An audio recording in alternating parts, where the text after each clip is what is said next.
مخبر صادق صلی اللہ علیہ وسلم نے بیان فرمایا، ہر باطل چیز کو سجا کر کے دنیا میں پھیلا دیا جائے گا۔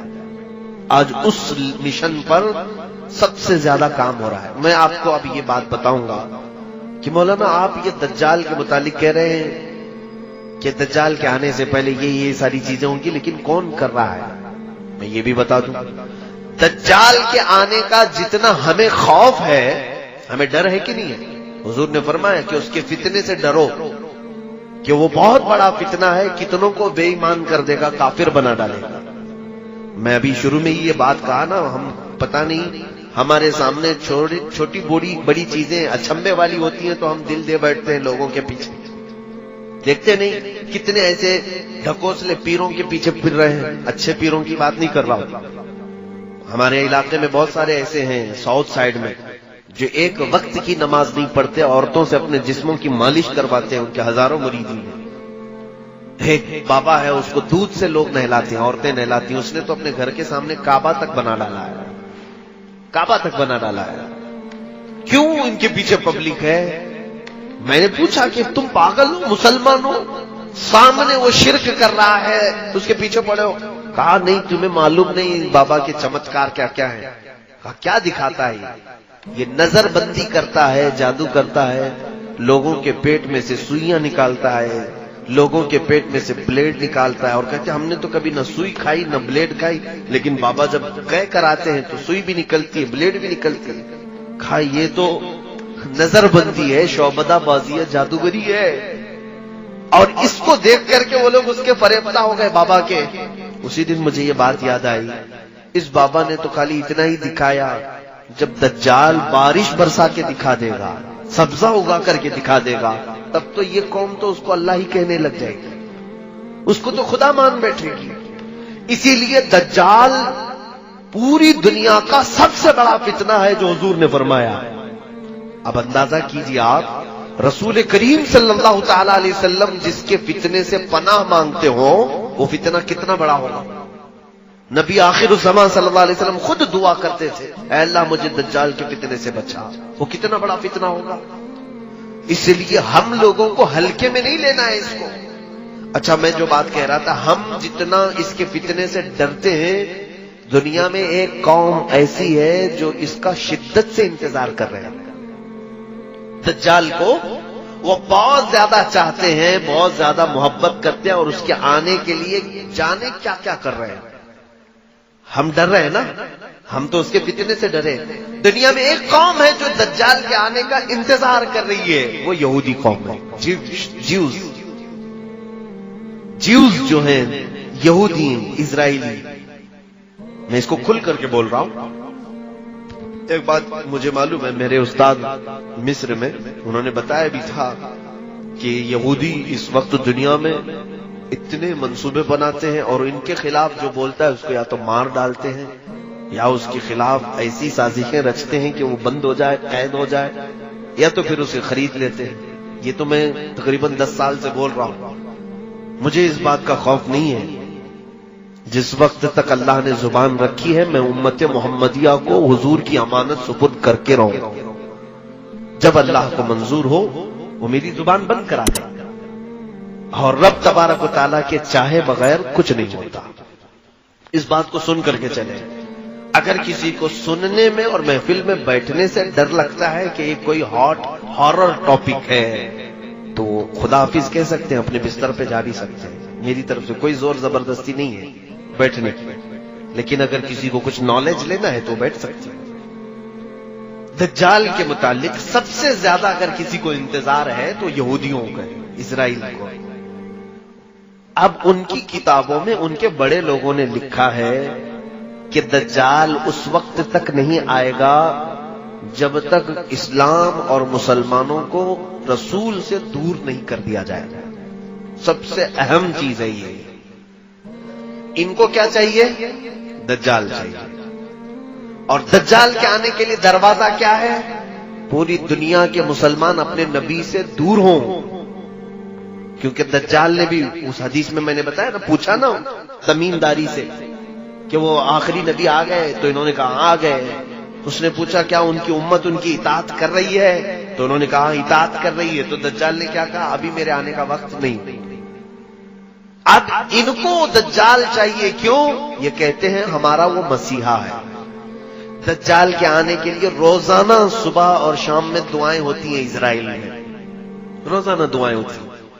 اور وہ اس لیے دعا کرتے ہیں کہ وہ ہمارا مسیحا ہے, ہمیں تکلیفوں سے نجات دے گا, ہماری پوری دنیا میں حکومت قائم کرے گا, ہمیں موت سے بھی بچائے گا.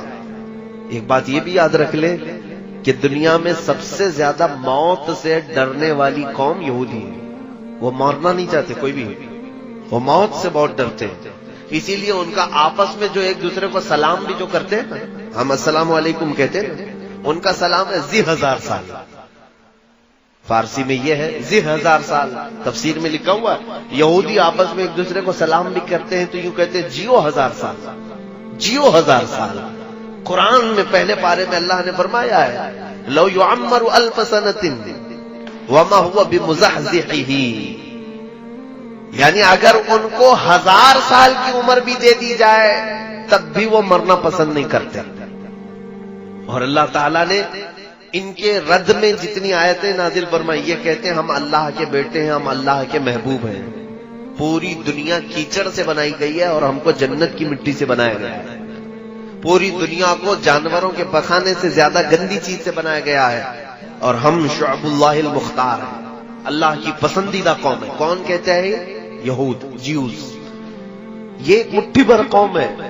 انہوں نے جو عقیدے بنا رکھے ہیں وہ یہ ہے کہ دنیا کی سب سے افضل ترین قوم ہم ہیں, ہمارا ہی حق ہے دنیا میں, ہر چیز پر ہمارا قابو ہونا چاہیے, اقتدار ہمارا ہونا چاہیے.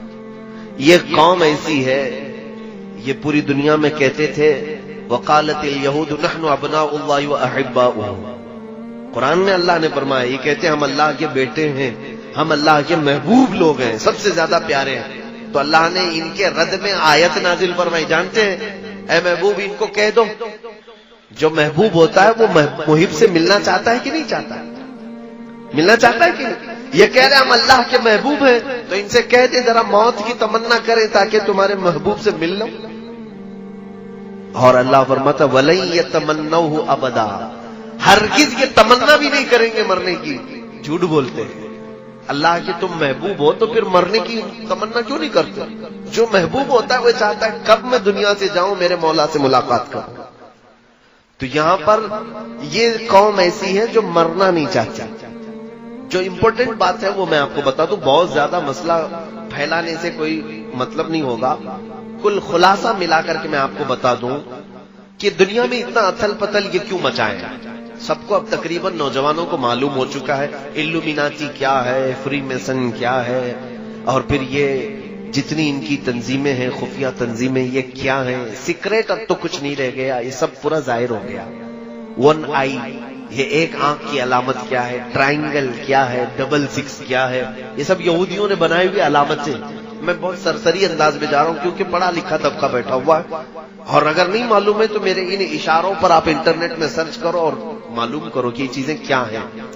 یہودیوں کی خفیہ تعلیمات ہیں. لیکن آپ یہ ہم سے پوچھیں گے آخر یہ کیوں ایسا کر رہے ہیں, ان کو کیا فرق پڑتا ہے, ہمارے پیچھے کیوں پڑے, پوری دنیا میں یہ نظام کیوں چینج کرنا چاہتے ہیں, کیوں پوری دنیا کو رد و بدل کرنا چاہتے ہیں. ایک ہی ان کا مقصد ہے, کیا ہے جانتے ہیں؟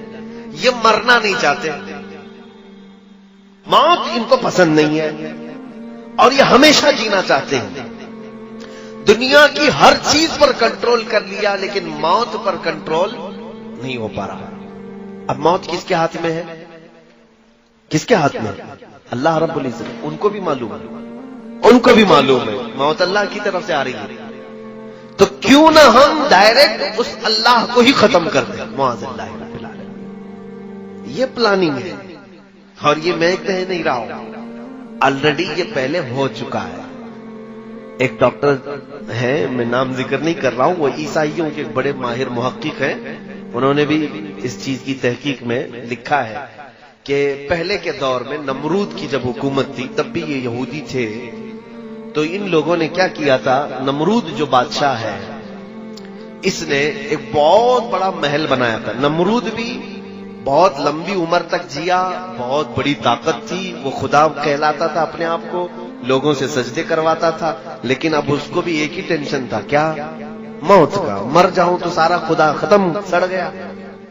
اس کو بھی موت نہیں چاہیے تھی۔ اس نے کیا سوچا، پوری دنیا پر میرا کنٹرول، پورے لوگ میرے سجدہ کر رہے ہیں، تو کیوں نہ میں پوری پبلک کو ملا کر کے فوج بنا لوں اور اس خدا سے لڑ لوں، ایک بار ٹرائی کر کے دیکھتے ہیں۔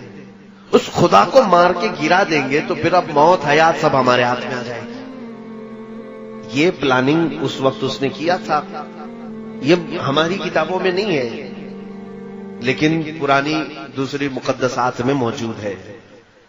تو اب اس نے ایک بہت بڑا ورلڈ ٹاور بنایا تھا، اس زمانے کا بہت اونچا ایک محل بنایا، عمارت بنایا، اور دنیا بھر کے سارے لوگوں کو ایک جگہ جمع کیا، سب کی زبان ایک بنایا، کہا لینگویج الگ الگ نہیں ہونی چاہیے، سب کی ایک ہی زبان، آپس میں سارے لوگ میرے وفادار، اور سب کو ٹریننگ دیا کہ خدا کے ساتھ لڑنا ہے، سب کو خدا کا باغی بنا دیا سب کو، اور سارے جوش میں، اور اتنی بلند عمارت بنائے۔ پوچھا گیا کیوں بنا رہے ہو؟ کہا اس پر چڑھ کر کے آسمانوں میں جاؤں گا، اس سے جنگ کروں گا خدا کو اور اس کو گرا دوں گا، میرے پاس پوری دنیا کی پبلک بھی ہے۔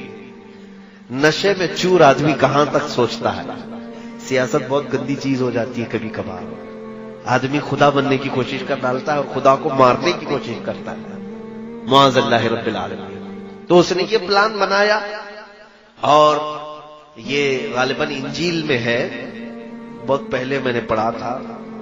اس نے عمارت بنایا اور اوپر چڑھا بھی، پوری پبلک کو کہا کہ تم میرے ساتھ رہو گے، سب کی لینگویج ایک ہی، تم میری حمایت کرو گے، میری فوج میں رہو گے، اور میں اب خدا سے جنگ کر رہا ہوں، ایک بار اگر میں نے اس کو مار دیا تو تم میں سے سب کو میں نے ہمیشہ ہمیشہ کی زندگی دینی ہے، ٹینشن مت لینا۔ کسی کو 2000 سال چاہیے لکھوا لو، میں 2000 سال دے دوں گا، کسی کو 5000 سال چاہیے میں دے دوں گا۔ تو سارے لوگ بہت شوق میں تھے کہ مرنا ہی نہیں ہے، چلو یہ ایک کام کر کے دیکھ لیتے ہیں۔ اب جب وہ اوپر چڑھا تو اب دیکھیے مقدسات جو کتابیں ہیں وہ کہتی ہیں اللہ رب العزت نے اپنے فرشتوں میں سے ایک فرشتے کو فرمایا کہ آؤ، میرے بندوں میں سے ایک بندے نے بڑی بلند عمارت بنائی ہے، چلو ذرا دیکھ لیں۔ اللہ رب العزت نے فرمایا اور آسمانوں کی طرف نزول فرمایا، اور اپنے ایک فرشتے کو، اللہ تعالیٰ کے فرشتوں کی تعداد کسی کو نہیں معلوم ہے کتنے لاکھ، کتنے کروڑ، کتنے ارب، بلکہ اندازہ کرنے کے لیے ایک صرف میں حدیث بتا دوں، جب بھی بارش ہوتی ہے نا، حضرت ابن عباس فرماتے ہیں ہر قطرے کو ایک فرشتہ زمین پر رکھ کر جاتا ہے، اوپر سے برسایا نہیں جاتا، ایک ایک قطرے کو ایک ایک فرشتہ زمین پر رکھ کر جاتا ہے۔ بارش کے قطرے نہیں گن سکتے تو فرشتوں کو کہاں گن سکتے؟ تو اتنے لاتعداد فرشتے ہیں، اس میں سے صرف ایک ہی فرشتے کو اللہ نے فرمایا تم جاؤ ذرا نیچے اپنے پر ہلاؤ۔ وہ فرشتہ نیچے آیا، جبرائیل کو نہیں بھیجا، میکائیل کو نہیں، اسرائیل کو نہیں، بڑے مقام والے فرشتے، ایک فرشتے کو بھیجا، اور وہ فرشتہ نیچے زمین پر آیا، اس نے صرف اپنے پر ہلایا تھا کہ یہ پوری دنیا غرق ہو گئی، اس کا سارا محل ڈھہ گیا، نمرود تباہ ہو گیا، اور اس کے بعد پھر یہ جتنے لوگ بچے تھے، کچھ اکثر تو مر گئے، جتنے بچے تھے اللہ نے فرمایا ان کی سب کی زبان کو الگ کر دو، سب کی زبان ڈیوائیڈ کر دی گئی، اس کی زبان الگ، اس کی زبان الگ، اس کی زبان الگ۔ یہ بھی اللہ کی حکمتوں میں سے ہے کہ یہ پھر ایسی پلاننگ کرنے کے لیے سب جمع نہ ہو جائے، الگ الگ کر دی گئی۔ یہ دوسری کتابوں میں موجود ہے، تو یہ پلاننگ ان کے دماغ میں آج بھی چل رہی ہے۔ فلاپ تو ہوا تھا آئیڈیا پرانے زمانے کا، اب جو اسرائیل ہے، یہودی ہے، اور اسی مقدس کتاب میں یہ بھی لکھا گیا ہے کہ اے لوگوں دیکھنا قیامت کے قریب ایک بار اور اس طرح کی کوشش کی جائے گی۔ اب بات سمجھ میں آئی آپ کے؟ اس طرح پہلے خدا سے لڑنے کا ایک پلان کیا انہوں نے، فلاپ ہو گئے اور مار دیے گئے۔ اب ان کو جدید ٹیکنالوجی پر، نیو ٹیکنالوجی پر اتنا بھروسہ ہے، انہی مقدسات میں کہا گیا ہے دیکھنا قیامت سے قریب ایک بار اور یہ چیز کوشش کر لیں گے.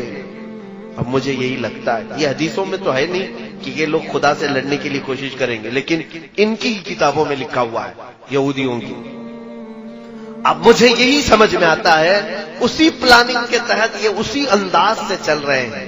ان کو ایک مسیحا چاہیے ہے، وہ دجال ہے جو خدا کا دشمن ہے، اور انہیں معلوم ہے دجال کا پاور کیا ہے. 40 دن میں پوری دنیا میں گھومے گا، لوگوں کو آسمان سے بارش برسا کے دکھائے گا، زمین سے سبزے اگا کر کے دکھائے گا. ان کو ایک ایسا پاورفل آدمی چاہیے جو خدا سے لڑ سکے، اس لیے وہ انتظار کر رہے ہیں. دوسرے ان کو کیا چاہیے، پوری دنیا کی لینگویج ایک ہونی چاہیے. تو یہ گلوبل لینگویج کے طور پر انگلش کو مشہور کر بھی رہے ہیں کہ سب کی کنیکٹ کرنے والی، سب کو کنیکٹ کرنے والی زبان انگلش ہونی چاہیے. سب کی کرنسی ایک بنانا چاہتے ہیں، اور آج تقریباً یہ کر بھی چکے. ڈالر پوری دنیا کی کرنسی بنتی جا رہی ہے. تقریباً ہر ملک اپنی ٹریڈنگ ڈالر میں کرنا چاہتا ہے. پوری دنیا کی ایک کرنسی ہو، ایک لینگویج ہو. اور آپ دیکھنا اکثر ان کے جتنے بڑے پریزیڈنٹ ہوں یا جو سٹارز ہیں، وہ اپنے بیانوں کے بیچ بیچ میں ون ورلڈ آرڈر یہ بات کہہ جاتے ہیں. نوجوان طبقہ اس کو نوٹ کر لیں، one world order. One world order کا مطلب یہ ہوتا ہے ایک دنیا ایک حکم پر چلے. الگ الگ کنٹری نہیں چاہیے ہم کو، الگ الگ سیاست نہیں چاہیے. پوری دنیا ایک ہی حکومت پر، ایک ہی آرڈر پر چلے. یہ ان کا پلان. کیوں میاں، کیوں پوری دنیا کو ون ورلڈ آرڈر میں ڈال رہے ہیں آپ؟ وہی پلاننگ جو نمرود کر چکا تھا کہ خدا سے لڑنا ہے، پوری دنیا کو پھر سے جمع کرو، ساری ٹیکنالوجی جمع کرو.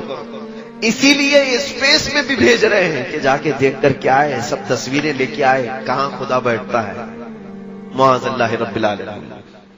میرے عزیزو، میں ان ترقیات کے خلاف نہیں ہوں، اسپیس کے خلاف نہیں ہوں. میں چاند کے بارے میں گفتگو نہیں کر رہا ہوں، لیکن بعض محققین نے کہا کچھ لوگوں کی شرارت یہ ہے جیوز میں سے جو ہر نئی ٹیکنالوجی کو خدا کے خلاف سوچتے ہیں.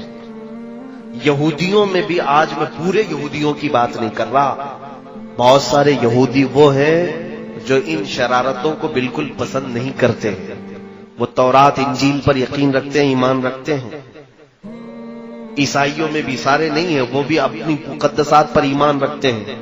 لیکن کچھ ایسے ہیں جن کو عباد الشیطان کہا جاتا ہے. یہودیوں میں ایک تنظیم ایسی نکلی جو ڈیول ورشپرز ہیں، یعنی شیطان کی عبادت کرتے ہیں، پوجا کرتے ہیں. یہ ان کا پورا کیا ہوا ہے، پوری دنیا کو بدلا ہوا. اب سنیے، اب یہ پوری دنیا میں کیا ہنگامہ مچا رہے ہیں، کیا ہنگامہ مچائیں. میں باخبر ضرور کرنا چاہوں گا ہر بچے کو، ہر جوان کو. میں نے مصر میں ایک کتاب پڑھی تھی، تقریباً وہ 150 سال پہلے کی ایک میٹنگ ہوئی تھی. حاخام کہتے ہیں یہودی، مولانا پڑھے ہو حاخام. یہ یہودیوں کے بڑے حکیم جو ہوتے ہیں ان کو حاخام کہتے ہیں. انہوں نے ایک میٹنگ لی اور اپنے حکیم سے یہودیوں نے پوچھا کہ ہم لڑکیوں کو ننگا تو کرنے کی پوری کوشش کرتے ہیں، لیکن مسلمان لڑکیاں ننگی نہیں ہوتی جلدی. یہ جلدی اپنا لباس اتار کر کے باہر آتی نہیں. ہم نے تقریباً دنیا کو ننگا کرنے کی کوشش کر ڈالی. تو اس حکیم نے 150 سال پہلے کی بات بتا رہا ہوں، کیا مشورہ دیا جانتے ہیں؟ اس نے کہا تھا کہ لوگوں، تمہیں فطرت معلوم نہیں انسان کی. عورتوں کی فطرت یہ ہے کہ بچپن میں ان کو جیسا پہنایا جاتا ہے جوانی میں ویسی ہی پہنتی ہیں. اگر کوئی بچی بچپن سے دوپٹہ پہنتی ہو اور فل کپڑے پہنتی ہو، اچانک 16 سال کی عمر میں اس بچی کو آپ آدھے کپڑے پہننے کے لیے کہیں، نہیں پہن پائے گی. شرم و حیا زیادہ ہوتی ہے. آپ ہی کی بات لے لیں، ابھی آپ پینٹ شرٹ پہن رہے ہیں، فل کپڑے پہن رہے ہیں، اچانک آپ کو کہہ دیں چڈی پہنو اور ہاف بنیان پہن کے باہر آؤ، شرم لگے گی کہ نہیں لگے گی؟ حیا مانے ہوتی ہے. جو فل کپڑے پہنتا ہے وہ ہاف کپڑے میں جلدی نہیں آتا. ہاں، جس کی بچپن سے ہی ہاف کپڑے میں رکھ دیا جائے، وہ 16 سال کیا، 20 سال کیا، 40 سال کیا، وہ ننگا گھومنے میں اسے کبھی شرم نہیں آتی. اس یہودی حکیم نے کہا، اے لوگوں، مسلمان بچیاں اس لیے ننگی نہیں ہو پا رہی آج تک ہمارے پلان کے مطابق کہ ان کے گھروں میں ان کے ماں باپ ان کو فل کپڑے پہنا کر کے رکھتے ہیں، بچیوں کو دوپٹے اڑواتے ہیں، اسکارف پہناتے ہیں، جس کی وجہ سے 16 سال کی عمر میں ان پر تم محنت کرتے ہو، یہ ننگی نہیں ہو پاتی. کہا کیا کرے؟ اس یہودی عالم نے کہا ان کی بچیوں کے کپڑے ہاف بنانا شروع کرو، بچیوں کے اوپر محنت کرو، بڑی عورتوں پر نہیں. 16 سال 17 سال کی عمر کی بچیوں پر نہیں، چھوٹی بچیوں پر محنت کرو. میں نے یہ ایک عبارت پڑھی تھی، اس کے بعد آج تک میں دیکھ رہا ہوں مارکیٹ میں جب ہم لباس خریدنے کے لیے جاتے ہیں اپنی چھوٹی بچیوں کے لیے، بہت کم ایسا لباس ملتا ہے جس میں فل سلیوز ہوتے ہیں. ہاف کپڑے کے بچیوں کو ہم سب پہنا رہے کہ نہیں پہنا رہے؟ اور ہم تو اگر کسی کو کہیں تو کہے گا کیا مولانا ابھی سے پردہ فرض ہو گیا؟ 2 سال کی بچی ہے، 3 سال کی بچی ہے، کیا ابھی سے ہم اس کو برقع پہنا دیں، نقاب پہنا دیں؟ میاں نقاب اور برقعے کی بات میں نہیں کر رہا ہوں، انجانے میں ہم اس کو ننگا بنانے کی عادت ڈال رہے ہیں. آج ہی سے ہم اس کو ننگا رہنے کی عادت ڈال رہے ہیں. یہ ہمارا نہیں میرے عزیزوں. 150 سال پہلے ایک یہودی عالم نے، حاخام نے، اپنے یہودیوں کو کہا تھا کہ مسلمان بچیوں کو اگر ننگا کرنا ہے تو ان کی بچیوں کے کپڑے ہاف بناؤ. جاؤ آج مارکیٹ میں دیکھ لینا، آپ مارکیٹ میں دیکھو آج کپڑے تو ایسے ہم پہنا رہے ہیں. اکثر مسلمانوں کو ہم نے دیکھا کہ وہ دکان میں جا کر کے یہ پوچھتے ہیں کہ ویسٹرن سٹائل کے کپڑے چاہیے بچیوں کے، اور ان کے لیے الگ سے کپڑے دکان والے دیتے بھی ہیں کہ اسکرٹ ہونی چاہیے چھوٹا سا، اور بچیوں کو کندھے شولڈر دکھ رہے ہوں، ان کے جسم کے اعضاء ظاہر ہو رہے ہوں. اور وہ بچی جوان جب ہوتی ہے تو فل کپڑوں میں اپنے آپ کو انکمفرٹیبل محسوس کرتی ہے. اگر اس کو اچانک برقع پہنا کے دے، کیا مجھے قید کر رہے ہو؟ بچپن سے تمہیں چھوٹے چھوٹے کپڑے پہنتی تھی، ابھی تم اسکارف ڈالو گے، دوپٹہ ڈالو گے، کیا کیا ڈالو گے میرے اوپر؟ جھلاتی. اور ان بچیوں کو ہم نے دیکھا ہے جن کی بچپن سے ہم نے تربیت اچھے ماحول میں رکھی، وہ بڑی ہونے کے وقت میاں ایسا ہے کہ وہ دوپٹے اپنے پورے جسموں پر ڈال کر کے رکھتی ہیں، صرف سر پر نہیں بلکہ کوئی حصہ ان کا جھلکنے نہیں دیتی. وہ حیا بہت زیادہ ہوتی ہے. اس پلان کے ہم شکار ہو گئے. ہمارے لباس میں بے ترتیبی جو آئی ہے یہی دجالی منصوبوں کے تحت ہوا ہے. یہود جو پوری دنیا کو بے آبرو، ایک ایسی قوم دیکھنا چاہتے ہیں جو خدا سے دور ہو، اللہ تعالیٰ نے جو کہا ہے اس کا مخالف ہو، رسول جو چاہتے ہیں اس کے خلاف. اس مشن کے تحت ایک دو نہیں میرے عزیزوں، ہزاروں کام ہو گئے. گنانے کے لیے میرے پاس اتنا وقت نہیں ہے. شارٹ میں چلوں، اگر کپڑوں کو دیکھا جائے تو ہمارے کپڑے چھین لیے گئے، لباس بدل دیا گیا. ہر نوجوان بچہ آج ہمارا یہ چاہتا ہے کہ مجھے ویسٹرن سٹائل کے کپڑے چاہیے، ہیئر سٹائل مجھے کسی ایکٹر کا چاہیے. لڑکیاں چاہتی ہیں کہ وہ ہیروئن بن جائے، ایکٹریس کے لباس چاہیے. ایکٹریس کے ہمیں جانتے ہو یہ پورے ایکٹر اور ایکٹریس پر لاکھوں ڈالر کی لاگت پہ خرچ کیا جاتا ہے. کون خرچہ کرتا ہے؟ ان کے اوپر پورے جیوز یہودی خرچ کرتے ہیں کہ یہ سٹار ہے، یہ ماڈل ہے، ان کو کپڑے پہناؤ اور پوری دنیا کو دکھاؤ. ان کے ذریعے سے پوری دنیا وہی کپڑے پہنے گی جو یہ پہنے گی. آپ کو معلوم نہیں ہے بڑے بڑے سٹار الومیناتی ہیں. اب تو وہ اعلان کر رہے ہیں ہم الومیناتی ہیں. الومیناتی یہ یہودیوں کی تنظیم ہے جو صرف اسی مشن پر کام کرتی ہے کہ وہ سٹار بن کر کے لوگوں کو اپنی طرف راغب کریں. میرے عزیزوں ایک وقت ایسا آئے گا کہ اگر سب کے سامنے کچرا کھائیں گے تو ان کے فین ایسے ہیں وہ کچرا بھی کھا لیں گے، ان کو نشے کے عادی بنا دیں گے.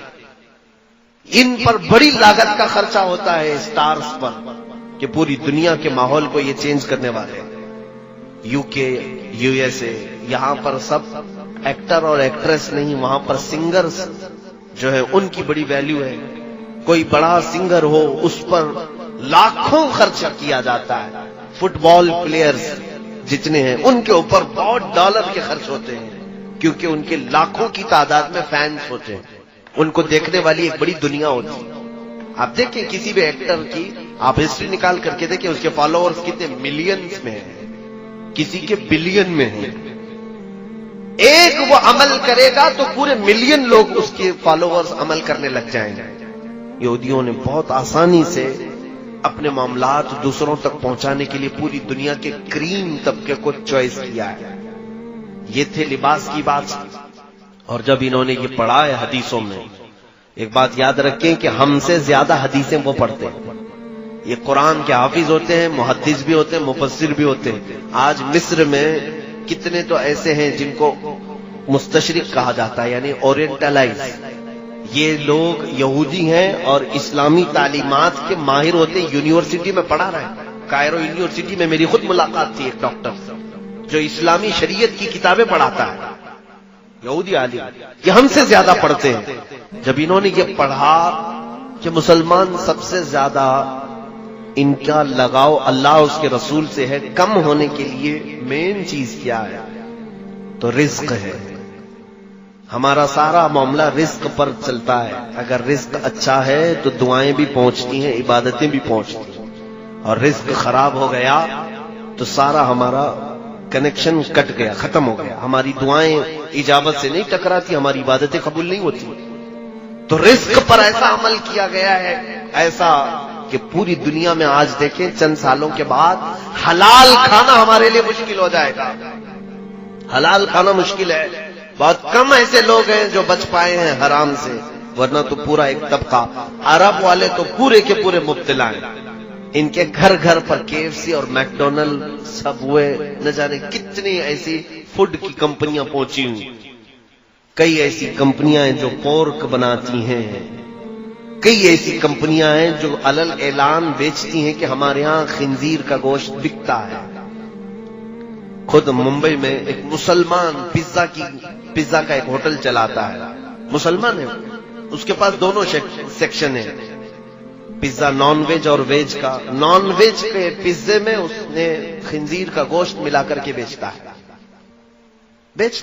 اور اس سے سوال بھی کیا گیا تو کہتا ہے یہ تو آپ کی چوائس ہے، چاہے تو آپ کھائیں، نہیں تو نہ کھائیں، میں زبردستی تھوڑی نہ بیچ رہا ہوں۔ میرے عزیزوں، کھانے کی چیزوں کو اتنا بدل دیا گیا، اسی لیے میں کہتا ہوں اپنا ٹیسٹ بدل لو۔ بہت زیادہ زبان کو لذتوں کا عادی مت بنانا، ورنہ حرام چلا جائے گا پیٹ میں۔ اور پھر ہمارے ہندوستان میں کیا چھوڑا گیا، ہر اناج کو، ہر چیز کو، کبھی گائے کا پیشاب ملا کر کے، کبھی پتہ نہیں کیا کیا ملا کر کے۔ کمپنیاں نہیں آئی ہمارے ہاں، کوئی چاکلیٹ نہیں چھوڑا انہوں نے حرام چیزوں کے ملانے سے، کہ بچے چاکلیٹ کھائیں اور اس میں پتہ نہیں کن کن جانوروں کی چربیاں ملائی گئی۔ ہزار یہ کہتے ہیں کہ حلال ہے، حلال ہے، لیکن ان کی نیت میں کھوٹ ہے۔ میرے عزیزوں، ہمارے رزق پر بہت بڑا اثر ہو رہا ہے۔ میں چند دنوں پہلے چکن کے متعلق ایک بیان کیا تھا۔ میں حرام نہیں کہتا ہوں گوشت کو، چکن کو، لیکن وہ ہو سکے تو آپ سن لینا۔ یہ جو برائلر چکن جو بنائی گئی ہے، یہ 1960 کی پیداوار ہے، اس سے پہلے یہ سفید مرغیاں تھی نہیں دنیا میں۔ یہ جو برائلر چکن آپ جو دیکھ رہے ہیں نا، یہ بعد میں ایجاد کی گئی ہے، اس کو بنایا گیا ہے کراسنگ کے ذریعے سے، اور اس کی فارمنگ جو ہوتی ہے سیم فارمنگ خنزیر کی بھی ہوتی ہے۔ امریکہ میں سب سے زیادہ طلب جس گوشت کی ہے وہ خنزیر کی ہے، پگ کی، اور اس کو کھلا کر کے جتنی جلدی بڑا کیا جاتا ہے، کیونکہ اس کی مارکیٹ ہے وہاں پر، ان کو جلدی جلدی گوشت چاہیے۔ خنزیر بڑا نہیں ہوگا تو گوشت کیسے ملے گا؟ تو جلدی بڑا کرنے کے لیے خنزیر کو جو چیز کھلائی جاتی ہے وہی انڈیا، پاکستان یا سب جگہ پر ان کے فیڈز میں، مرغیوں کے، چکن کے فیڈز میں وہی چیز کھلائی جاتی ہے جو خنزیر کو کھلاتے ہیں۔ اسی لیے تو یہاں مرغیاں 40 دن میں بڑی ہوتی ہیں۔ ہمارا خود بھی فارم ہے، میرے بھائی فارم چلاتے تھے مرغیوں کے، مجھے معلوم ہے 40 دن نہیں ہوتا کہ یہ مرغی 2 کلو کی ہو جاتی ہے۔ کیسے؟ آپ اپنے گھر میں پال کر کے دیکھیں، 6 مہینے میں بھی بچہ ہی دکھتی ہے۔ یہ حیرت سے بہت تیزی سے بڑھاتے ہیں۔ یہ میرا ٹاپک نہیں ہے، لیکن میں آپ کو کہہ رہا ہوں کہ ہماری غذا پر بہت زیادہ کوشش کی گئی ہے کہ حرام کی آمیزش ہو جائے، تاکہ ان کی دعائیں قبول نہ ہو، ان کی عبادتیں قبول نہ ہو، اور ان کا اللہ رب العزت سے جو قریبی تعلق ہے وہ ڈسکنیکٹ ہو جائے۔ اسی لیے آج ہم کثرت سے دعائیں مانگ رہے ہیں، اللہ کی رحمت مانگ رہے ہیں۔ ہمارے ساتھ کیا ہو رہا ہے؟ حضور پاک صلی اللہ تعالی علیہ وسلم نے فرمایا، جب تک تمہارے پیٹ میں حرام لقمہ ہوگا تمہاری کوئی دعا اللہ تک نہیں پہنچتی، کوئی دعا نہیں جائے گی۔ اور یہ چاہتے ہیں کہ ہمارے جسموں میں حرام لقمے پڑے رہیں اور ہم دعا کرتے رہیں، ہماری کوئی دعا قبول نہ ہو۔ کپڑوں کو لے کر کے اور اس کے علاوہ رزق کو لے کر کے دوائیوں کا معاملہ تو بہت ہی بڑا ڈیفیکلٹ ہے میرے عزیزوں. ایک پورا ڈرگ مافیا ہے پورے ورلڈ میں. انہوں نے دوائیوں کو ایک دھندا اور بزنس بنایا ہوا ہے. میڈیکل لائن ایک ایسی چیز ہے, اس پر ہی مجھے 2 گھنٹے بولنا پڑ جائے گا. یہ پوری دنیا میں جو دوائیاں بنائی جا رہی ہیں, کہاں دوائیاں بنتی ہیں ذرا تحقیق کر لو. میں بار بار یہی افسوس جتاتا ہوں, ہمارے بچوں کو گیم کھیلنے سے فرصت نہیں, انٹرنیٹ میں فلمیں اور سیریل اور پتہ نہیں ڈرامے دیکھنے سے فرصت نہیں. کاش یہ کچھ نالج والی باتیں بھی اپنے موبائل سے دیکھ لیتے. قرآن و حدیث مستقبل کے بارے میں کیا بتا رہے ہیں, یہ بھی انٹرنیٹ پہ بہت ساری چیزیں موجود ہیں. میں خود بھی تو مطالعہ کرتا ہوں, میرا سارا مواد میرے موبائل میں پڑا ہوا ہے. میں کہاں کہاں کتابیں اٹھا کر کے چلوں. تاریخ کی جتنی کتابیں میں نے پڑھی ہیں میرے انٹرنیٹ موبائل سے پڑھی ہیں, اکثر کتابیں. یہ ہمارا طبقہ کیوں نہیں پڑھتا آج؟ ہمارے نوجوان جو رات میں گیم کھیلنا شروع کرتے ہیں تو فجر ہو جاتی. کیا اللہ رب العزت کو تمہیں جواب نہیں دینا ہے کہ رات کس کام میں تم نے گزاری ہے؟ میرے عزیزوں, وقت بہت ہی تنگ ہمارے اوپر آ رہا ہے. یہ تھی باتیں. ڈرگ مافیا تو ایسی ہے کہ ایک گولی, میرے ان سے بھی بہت گہرے تعلقات ہیں, دوائیوں کی کمپنیوں والوں سے بھی. 75 پیسے کی جو گولی بنتی ہے وہ مارکیٹ میں 40 روپے 50 روپے کی بکتی ہے. ایک سٹنٹ جو لگایا جاتا ہے, یعنی بائی پاس سرجری کرنے والے یا پھر انجیوگرافی انجیوپلاسٹی جن کو ہوتی ہے, سٹنٹ لگاتے ہیں, $1 کا ہوتا ہے. $1 تقریباً 70 روپے کا سٹنٹ, اور اس کی قیمت یہاں پر 1 لاکھ 2 لاکھ روپے لی جاتی ہے. خیر یہ تو ان کی تجارت ہے, لیکن جانتے ہیں آپ کئی بیماریاں جان بوجھ کر کے وائرس کے طور پر پھیلائی جاتی ہیں. ہمارے ایک ڈاکٹر شفیق ہیں, ان کی تحقیق ہے, وہ کہتے ہیں کینسر یہ کوئی بیماری ہے نہیں, یہ وائرس ہے جو چھوڑا گیا ہے, اس کا علاج موجود ہے, لیکن چاہتی نہیں پوری ڈرگ مافیا کہ وہ علاج ہو جائے. اگر یہ علاج, بہت چھوٹی چھوٹی پتیاں ہیں, افغانستان کی کچھ پتیوں سے ایک ڈاکٹر صاحب نے علاج بھی کیا کینسر کا. وہ کہتے ہیں ان پتیوں پر اور اس کے جوس پر امریکہ نے پابندی لگا دی کہ لا نہیں سکتے تم. کیوں؟ یہ نہیں چاہتے کہ کینسر والے صحیح ہو جائیں. کیوں؟ کینسر جتنا بڑھے گا اتنا مال ڈرگ مافیا کو پہنچے گا, اتنی زیادہ, کروڑوں نہیں اربوں کی تجارت ہے یہ. میرے عزیزوں, پوری دنیا میں گولڈ پر قبضہ اگر کسی کا ہے تو انہی کا ہے. سنا ایک لفظ پر آپ توجہ دیں, آپ کو میں بتاتا ہوں. ان کو کیا کہتے ہیں یہودیوں کو, انگلش میں کیا کہتے ہیں معلوم ہوگا نا آپ کو, جیوز. اور دنیا میں آپ دیکھنا سونے کی گولڈ کی جو بھی دکان ہے اس کو کیا کہتے ہیں جیولری. کیا کہتے ہیں جیولری. یہ جیوز کا لفظ جیولری کے اندر ساتھ میں رکھا جاتا ہے. وہ یہ تمہیں احساس دینا چاہتے ہیں کہ سونے پر صرف ہمارا حق ہے, سونے پر صرف ہمارا حق ہے. اور یہ بھی آپ کو میں بتاؤں کہ ان کی پلاننگ کہ پوری دنیا میں سونے اور چاندی کو یہ قبضہ کریں گے اور یہ جو بولیں گے وہ کرنسی چلے گی. آج دیکھیں یہ کرنسی کا معاملہ بڑا ڈیفیکلٹ ہے. مجھے آج اعلیٰ حضرت فاضل بریلوی کی یاد آتی ہے. سرکار امام احمد رضا خان فاضل بریلوی رضی اللہ تعالیٰ عنہ 100 سال پہلے ہی ایک رسالہ لکھا ہے, کفل الفقیہ الفاہم فی احکام القرطاس والدراہم. اس پہلے زمانے میں کرنسی کیا چلتی تھی جانتے ہیں آپ؟ سونے کے سکے, چاندی کے سکے. توجہ چاہوں گا, سونے کے سکے, چاندی کے سکے. سونے کے سکوں کو دینار کہتے تھے اور چاندی کے سکوں کو درہم کہتے تھے. درہم اور دینار چلتے تھے پہلے. اب سنیے گا, سونے کا ایک سکہ ہے اور چاندی کا ایک سکہ ہے, اس کی اپنی ایک ویلیو ہے کہ نہیں ہے؟ وہ سونے کا ہے میاں. آج اگر ظاہر سی بات ہے کسی بھی سکے پر بادشاہ کی فوٹو ہوگی جو اس وقت بادشاہ چل رہا ہے, چلے بادشاہ ختم ہو گیا, دوسرا بادشاہ آ گیا, کیا وہ سکہ بیکار ہو جائے گا؟ سکہ خراب ہو جائے گا؟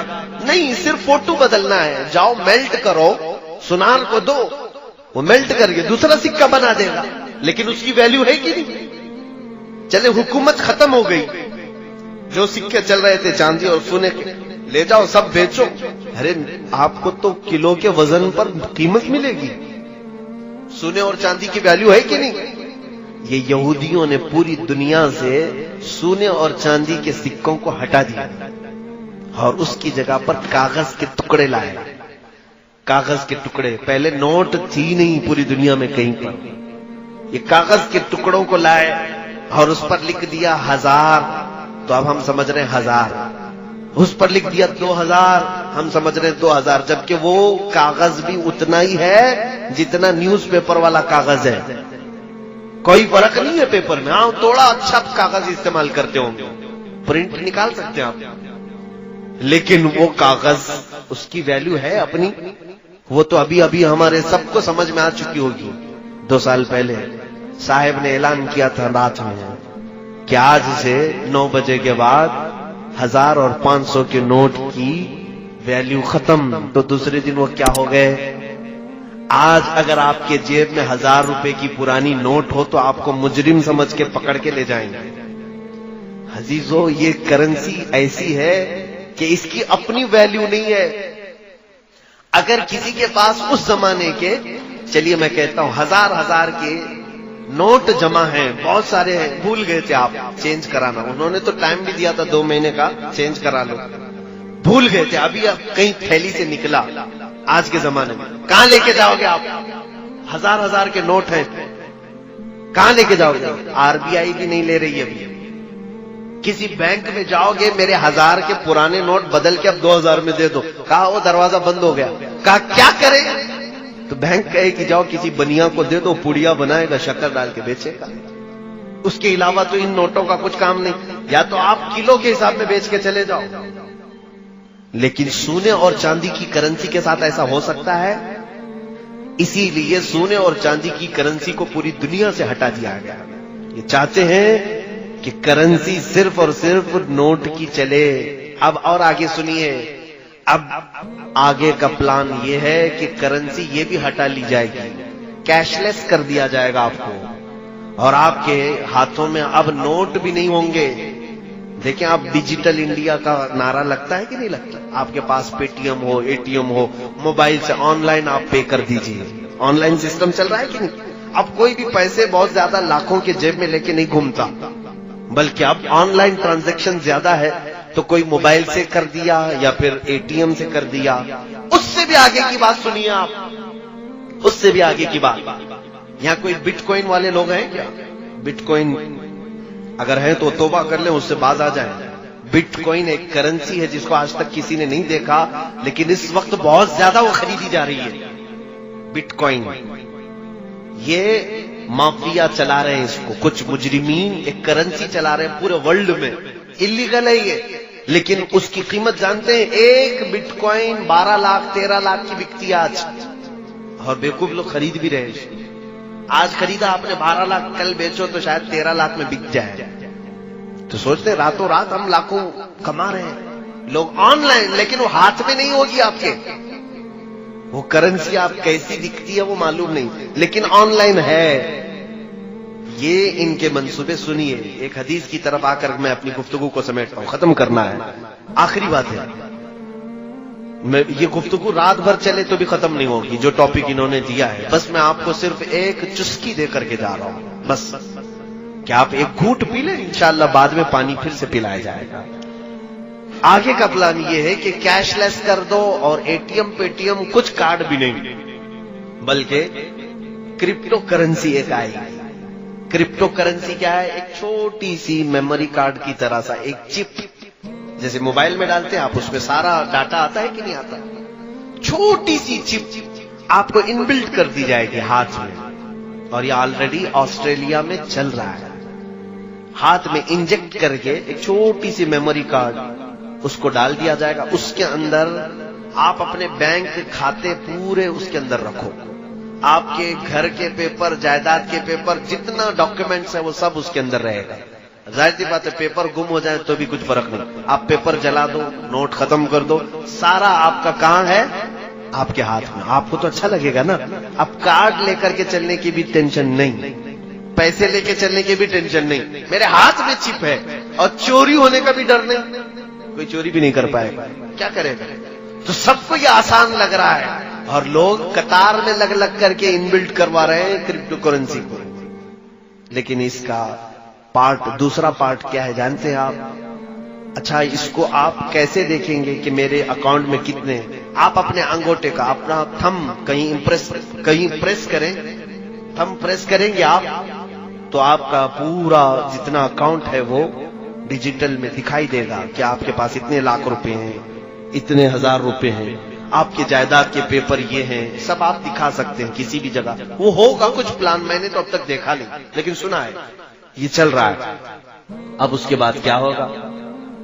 اس کے بعد کیا ہوگا؟ ہم نے کرنسی سب ہٹا دی، گھر میں بھی پیسے نہیں، بینک میں بھی پیسے نہیں، کہیں نہیں، سب کہاں ڈال دیا ہم نے؟ اس چھوٹے سے چپ میں ڈالا ہے۔ لیکن وہ ویلیوبل ہے، دنیا اس کو کہے گی تم کو دکان میں کچھ خریدنا ہے تو جاؤ تھمب لگاؤ، 1000 روپے کے سامان خرید کر کے لاؤ۔ ابھی کل ہی ہم جا رہے تھے، دھورا جا رہے تھے، ہم نے دیکھا جس کار میں ہم بیٹھے ہوئے ہیں کار پر ایک چھوٹی سی وہ چپ لگائی تھی، ٹول ناکے سے کار گزری، اچانک اس کا گیٹ اٹھ گیا۔ یہ جدید ٹیکنالوجی دبئی میں تو بہت پہلے سے چل رہا ہے کہ آپ ٹول میں کھڑے ہو کر کے پیسے بھرنا، جو چھٹے واپس لینا ضروری نہیں، 3 مہینے بھر کا شاید ریفل ہوتا ہے، ایک چھوٹی سی چپ دیتے ہیں، یہ کار کے سامنے والے گلاس پر آپ لگائیں، جب بھی آپ کو ٹول کے اندر سے جانا ہے اور اچانک گیٹ اٹھ جائیں گے، واپس آنا ہے، دن میں گھومتے رہو۔ یہ آپ کے بریلی میں کل میں نے دیکھا ہے کہ نہیں ہے، چپ لگ رہی۔ تو اس کا مطلب ہوا جو ٹول لینے والے تھے ان کی سب چھٹی ہو گئی، پیسے لینے والے بھی نہیں، دینے والے بھی نہیں، سب پیسہ اس چپ میں آیا ہے۔ اچھا، یہی سسٹم ہمارے ہاتھ میں آ جائے تو آپ کو سمجھے گا اور اچھا ہے۔ جہاں جہاں پیٹرول ڈالنا ہے ہم ہاتھ کو لگا دیں گے، پیٹرول آ جائے گا۔ ڈاکٹر کو پیسے دینا ہے وہاں پر بھی ہم اپنا تھم پریس کر دیں گے، اس کو جتنی بل ہے اس میں سے نکل کے چلی جائے گی۔ آسان آسان، یہ جو میں بتا رہے ہیں آسان۔ جب تم سب آسانی میں آ جاؤ گے، پوچھو آپ مجھ سے کہ حضرت یہ چلتا کس سے ہے؟ ظاہر سی بات ہے، چپ میرے اندر پڑی ہوئی ہے، میں پریس کرتا ہوں، میرا اکاؤنٹ کیسے دکھے گا؟ کیسے دکھے گا؟ میں یہی کہوں گا کہ یہ سارا انٹرنیٹ سے چلے گا۔ کیسے چلے گا؟ انٹرنیٹ سے چلے گا۔ اے میرے عزیز، تمہیں یہی ہوش سنبھالنا چاہیے۔ دوسرا سوال تم یہی کرو کہ اگر انٹرنیٹ بند ہو گیا تو کیا ہوگا؟ اور انٹرنیٹ نہ میرے ہاتھ میں نہ تمہارے ہاتھ میں، سارا ان کے ہاتھ میں ہے۔ انٹرنیٹ یہ جس وقت چاہیں بند کر دے۔ جس وقت انٹرنیٹ بند ہوا وہ تمہاری چپ تو وہیں پڑی ہوئی ہے، سامان والے کے پاس جاؤ گے انگلی گھستے رہو، کچھ نہیں نظر آئے گا، کیونکہ انٹرنیٹ سے چلتا ہے۔ آج بھی آن لائن ٹرانزیکشن کا جو نقصان کشمیر میں ہوا، ان کشمیریوں سے پوچھو، 1 مہینے تک ان کا نیٹ بند رکھا گیا تو ان کے ٹرانزیکشن سب پورے کے پورے وہی سے ٹھپ پڑ گئے۔ جو آن لائن کرتے تھے کاروبار ان کا سب ٹھپ پڑا ہوا ہے، کیونکہ نیٹ ہی نہیں چل رہا ہے تو کیسے کریں گے؟ پیسہ تو اکاؤنٹ میں ہے لیکن وہ دیکھ نہیں سکتے۔ میرے موبائل میں ایپ ہے، ایپلیکیشن ہے بینک کا، میں ڈائریکٹ کھول کر کے دیکھ سکتا ہوں کہ میرے اکاؤنٹ میں کتنے پیسے ہیں، لیکن میرے عزیزوں کب دیکھ سکتا ہوں؟ جب میرے موبائل میں انٹرنیٹ اوپن ہے تو۔ اگر انٹرنیٹ بند ہے تو میں موبائل لے کر کے دن بھر پھروں، مجھے پتا نہیں ہوگا میرے بینک میں کتنے پیسے ہیں۔ صحیح بات ہے کہ نہیں ہے؟ تو آپ کو ڈیجیٹل لائف میں لایا جائے گا، اور کرپٹو کرنسی کے نام پر ایک وقت ایسا آئے گا، وہ حدیث کی طرف میں لے چلتا ہوں۔ میرے آقا صلی اللہ علیہ وسلم نے فرمایا کہ میری امت پر ایک وقت ایسا آئے گا کہ لوگ قحط میں پڑ جائیں گے، بھوک مری کے شکار ہو جائیں گے، یہاں تک کہ وہ غریبی اور مفلسی میں ایک دوسرے کا گوشت کھانے کی کوشش کریں گے، ایک دوسرے کا خون پینے کی کوشش کریں گے۔ کیسے؟ یہ وقت آئے گا جب آپ خرید نہیں سکتے، بیچ نہیں سکتے، کچھ نہیں کر سکتے، گھر میں بھوکا تو نہیں مرے گا آدمی، ساری چیزیں ختم کر دی جائیں گی، تب پھر آدمی ایک دوسرے پر جھپٹ پڑے گا، قتل کرنے کی کوشش کرے گا، انسان کا گوشت کھانے کی کوشش کرے گا۔ ان تمام چیزوں کی طرف اگر کوئی لانے کی کوشش کر رہا ہے تو یہی دجالی جو تنظیمیں ہیں۔ میرے عزیزوں، یہ ٹاپک چھوٹا نہیں ہے، بہت طویل ہے، پھر کسی دوسرے وقت پر میں ضرور حاضر ہو کر عرض کرنے کی کوشش کروں گا۔ جو کچھ بیان ہوا وہ آغاز باب تھا، آج یہ کہنا مناسب ہوگا، جو کچھ بھی بیان ہوا وہ آغاز باب تھا، لیکن میں انٹلیکچوئل طبقے کو یہ ضرور کہنا چاہوں گا، تم الرٹ رہو، تم حدیثوں کو پڑھو۔ اللہ کے نبی صلی اللہ تعالی علیہ وسلم نے ہر بڑے حادثے سے تمہیں پہلے ہی بتا دیا ہے کہ کیا ہونا ہے، لیکن صرف حادثے نہیں بتائے کہ قیامت آ جائے گی، دجال آ جائے گا، یاجوج ماجوج آ جائیں گے، بلکہ حدیثوں میں تم یہ پڑھو حضور نے ان سے بچنے کے طریقے بھی بتائے ہیں۔ یہ میرے آقا کی شان ہے، جہاں حادثوں کی خبر دی وہی میرے آقا نے یہ بھی بتایا کہ تم اپنے آپ کو کیسے بچا پاؤ گے۔ جیسے کہ ایک حدیث ملتی ہے کہ حضور صلی اللہ تعالی علیہ وسلم نے فرمایا قیامت کے قریب تم دیکھو گے انگلیوں کے پور سے لوگ گناہ کریں گے، انگلیوں کے پور سے، شاید اس زمانے کے لوگ جانتے بھی نہیں ہوں گے انگلیوں کے پور سے گناہ کیسے ہو سکتا ہے۔ آج ہم دیکھ رہے ہیں سارا گناہ ٹچ اسکرین سے ہوتا ہے کہ نہیں ہوتا ہے؟ ٹچ اسکرین سے ہماری انگلیوں کا یہ پور سامنے کا حصہ، یہی تو موبائل پر ٹچ ہوتا ہے۔ ہر نوجوان بچے اور بچیوں کے ہاتھوں میں جو آج موبائل ہے، اور اپنی تنہائی میں اور اپنے مجمع میں یہ کیا کیا دیکھتے ہیں یہ اللہ جانتا ہے، اور وہ بھی جانتے ہیں کہ اکثر لوگوں کا موبائل غیر امانت دار ہے۔ بہت سارے لوگوں کا موبائل ان کے دل سے زیادہ غلیظ ہو چکا ہے۔ میرے عزیزوں، یہ ہم انگلیوں سے اتنے گناہ کر رہے ہیں جتنی ہماری شرمگاہ بھی اتنے گناہ نہیں کرتی جتنا ہماری انگلیاں گناہ کر رہی ہیں۔ جتنی مرتبہ تم نامحرم عورتوں پر ٹچ کرتے جاؤ گے اتنے زنا کی گناہ بڑھتے جائیں گے، کیونکہ حدیث میں ہے العین تزنی، آنکھ بھی زنا کرتی ہے، انگلی بھی زنا کرتی ہے۔ پتہ نہیں ہماری انگلیاں کتنی بار زنا کرتی ہیں۔ تو حضور نے جو فرمایا تھا کہ تم دیکھنا انگلیوں کے پور سے گناہ کیا جائے گا، میں یہی تو کہہ رہا تھا کہ حضور نے ڈرایا ہے آنے والی چیزوں سے تو علاج بھی بتایا ہے۔ صحابہ نے پوچھا یا رسول اللہ صلی اللہ علیہ وسلم جب انگلیوں کے پور سے گناہ ہونے لگے تب ہم کیا کریں؟ سنو ہم سب کے لیے، اے بچوں جوانوں سب لوگ، حضور نے 1400 سال پہلے فرمایا، ارشاد فرماتے جب انگلیوں کے پور سے گناہ ہونے لگے علیکن بالحسات، عورتوں کو حضور نے ڈرایا تھا، فرماتے تم اپنے ان انگلیوں میں تسبیح گھمانا شروع کر دو، ان انگلیوں میں تسبیح گھمانا شروع کر دو۔